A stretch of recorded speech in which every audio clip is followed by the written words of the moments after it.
আমাদের দুর্গাপুর ইউনিয়নের একটা জায়গা হচ্ছে এই দর্জির টেক। আমরা যেটা নাকি আমরা আশেপাশে গ্রামে যারা আছি সবাই চিনে। তো আমরা যখন ক্লাস 9-10 যে সময়টা ছিল ওই সময়টাতে এই জায়গায় প্রায় সময়ই আসতাম। বিশেষ করে দেখা যেত যে আমরা এই জোলাবাতি করার জন্য এই জায়গায় আসতাম বাড়ি থেকে। এই হাঁড়ি পাতিল তরকারি যা আছে সব কিছু নিয়ে আসতাম। আর এখানে ওই পাশটাতে একটা বড় একটা আম গাছ ছিল বিশেষ করে।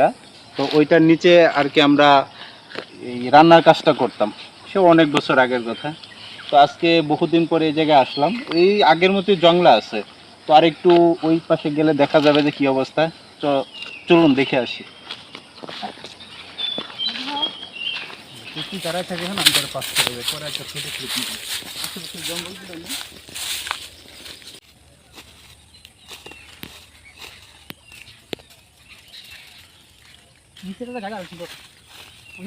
তো চমৎকার একটা জিনিস দেখাই। এই গ্রামীণ ফোনের বিজ্ঞাপনের মতো কিছু একটা, এটা হচ্ছে একটা লতানো গাছের বিচি। এটা হ্যাঁ, এটা যে শেপটা হয় আপনারা দেখলে বুঝতে পারবেন। এটা অনেকটা গ্রামীণ ফোনের যে লোগোটা আছে সেম ওই রকম লাগে। হ্যাঁ, এটা খুবই সুন্দর দেখতে। এগুলো অবশ্য আলাদা হয়ে গেছে। তো টোটাল যে শেপটা আছে এটা একবারে গ্রামীণ ফোনের যে লোগো হয় ওই রকম। এই জোলাবাতি করছিলাম, যেটা চুরাই ভাতি বলে অনেকে। তো তখন এই জায়গায় এই যে খোলা জায়গাটা দেখতেছেন না, তো এমনই খোলা জায়গা ছিল। আর এখন আমরা আর একটু ডান পাশটাতে যাব। ওই পাশটাতে দেখি কি অবস্থা আছে। আগে এই জায়গায় অনেকটা ঢাল ছিল, এখানে অনেকে ক্রিকেট খেলতো। দর্জি টেকের এই পাশটাতে এখন এই যে গজারি কাঠ, অনেকে শাল কাঠ বলে থাকে, তো এই গাছগুলো এখনো আছে। খুব বেশি না, অল্প গাছে এখন ফুল আছে, খুবই সুন্দর দেখা যায়। এই পাশটাতে মূলত বাঁশঝাড়, আর বাঁশঝাড়ের একটা পাশ দিয়ে আর কি গজারি গাছ আছে।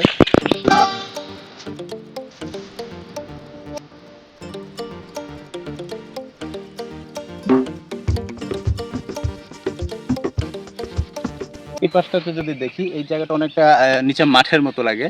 তো আমি আজকে এই ভিডিওটা করার মূল উদ্দেশ্য হচ্ছে আমরা যারা একসময় এখানে নিয়মিত আসা যাওয়া করতাম, নিয়মিত আসা যাওয়া করতাম, তো তাদের উদ্দেশ্যে মূলত ভিডিওটা করা, যদি তারা দেখে অনেক দিন পরে আমাদের সেই স্মৃতিচারণের অনেক জায়গা এটা। তো এই পাশটা আগে এমন ছিল না, উঁচা নিচা ছিল। এখন এই লাল মাটির অংশটা কেটে এটা অনেকটা সমতল করা হয়েছে। ওই দিকে অনেকটা ঘাস, যে গাছটা এখন হয়তো কালো দেখা যাইতে পারে। তো এখান থেকে যদি হিসেব করি কিলো 2 হবে। তো আমরা যখন ছোটবেলায় এখানে এই জোলাবাতি করার জন্য আসতাম, তো মূলত ওই দিক থেকে আসা ওই পাশে যে টেকটা দেখা যায় ধান ক্ষেতের পরে, এটার নাম হচ্ছে আন্দার টেক। তো আন্দার টেক থেকে মাঝখানে চিকনটা লাল আছে। তো এই লাল দিয়ে আসতাম আমরা এই যে এটা হচ্ছে মাঝের টেক। তো মাঝের বাগ, তো মাঝের বাগ থেকে মূলত ধান ক্ষেতের মধ্যে যখন যে ধান ক্ষেত না থাকলে এই যে পেক কাদার মধ্যে দিয়ে আর কি আমরা এই ক্ষেত দিয়ে আইসা জোলাবাতির জিনিসপত্র নিয়ে এখানে আইসা এই যে এই পাশে একটা গাছ আছে আম গাছ, এখানে নিচে বসে আমরা এই জোলাবাতি করতাম। মোট কথা হচ্ছে দেখা যেত যে হাঁটু পর্যন্ত কাদার মধ্যে ডেবে যেত আসার সময়। তাও একটা আলাদা মজা ছিল। আগে এই যে এই পাশটা আছে, তো এখানে উঁচা 2 টেকের মাঝখানে কিছুটা সমতল জায়গা ছিল, এখানে মূলত ছেলেরা এসে এই ক্রিকেট খেলতো। তো এরপরে যে অংশটা আছে এই যে এই পাশটা দেখা যায়, এখানে আসলে নেপিয়ার ঘাস কিংবা এই আখ লাগাইছে মনে হয়। এটা আগে এরকম ছিল না, উঁচা ছিল, অনেকটা উঁচা ছিল। তো আমার মনে আছে, তো আমরা যখন লাস্ট একবার আসছিলাম এখানে একটা আম গাছ ছিল। তো আম গাছের মধ্যে এত পরিমাণে আম ছিল, আম পেকে একদম হলুদ হয়ে গেছিল সারা গাছ। তো বৃষ্টি পড়তেছিল।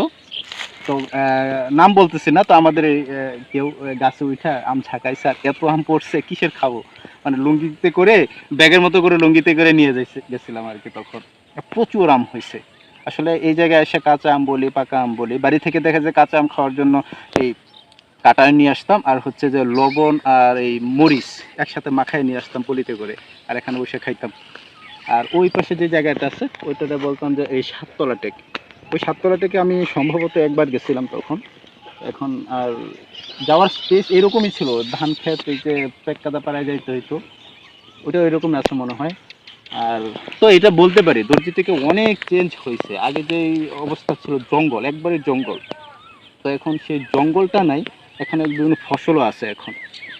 তো সবশেষে যেটা বলতে পারি যে ফ্রেন্ড সার্কেলের বলি বা আমরা প্রতিবেশী যারাই ছিলাম একসাথে, তো অনেক ভালো সময় কাটাইছে এখানে এসে।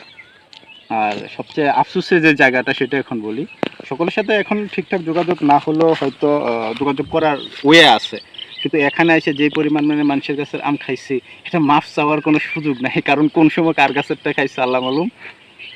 এই হচ্ছে অবস্থা। তো দিন শেষে আমি বলতে চাচ্ছিলাম যে আমরা যারা একসময় এখানে এসে লম্বা সময় কাটাইছি তাদের উদ্দেশ্যে আজকে ভিডিওটা করা, আশা করি তারা দেখলে খুশি হবে। Thank you.